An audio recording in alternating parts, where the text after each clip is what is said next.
Kailashahar address হইতেছে দেওরা। তো আমি আমার ইনস্টাগ্রামের মধ্যে একজনে আমার ডিএম করে পাঠাইছি, আর সবকিছু ডিএম করে পাঠাইছে, আমার ডিএম করছে, হাই পাঠাইছে, আমি এক্সপেক্ট করেছি। করার পরে তারা আমারে বলেছে একটা অফার আছে চাকরি এনটিপিসিতে, তুমি এইটার কিন্তু অ্যাপ্লাই করবাই না। আমি বলছি আরে না না, আমি অ্যাপ্লাই কিছু করতাম না। তো তারা আমার অনেকগুলি ভিডিও দিছে, ভিডিও দেখার পর আমি উত্তেজনা হয়েছি, বা আমি দেখতেছি এইটা করলে অনেক টাকাও কামিলবো, বা এটা একটা গভর্নমেন্ট জব কেন্দ্রীয় সরকারের।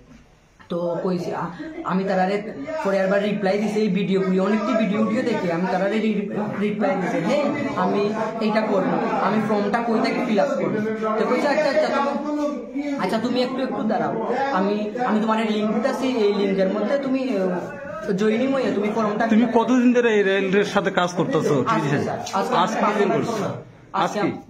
কালকে তারা সবকিছু ড্রেস কিনে নিয়ে দিছে। সেটা কি তোমার বাড়িতে এনে দিয়ে গেছে না তুমি নিজে বানাইছো?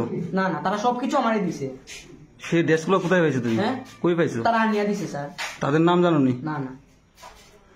তো তোমারে কে ধরছে আজকে? হ্যাঁ কে ধরছে? এই তো স্যার আমি টিটিগিরি করতেছি, তারা কইতাছে তুমি এরকম, ডায়েরি পর্যন্ত দিছে, ডায়েরি কলম পিস বোর্ডই দেখেন স্যার, পিস বোর্ডও দিছে, কলমও দিছে একটা, ওই দেখেন স্যার কলম দিছে, জুতা দিছে, এই বেলটা আমার, সবকিছু তারা দিছে। কইছে তোমার হয়ে গেছে, তুমি সিলেকশন হইছো।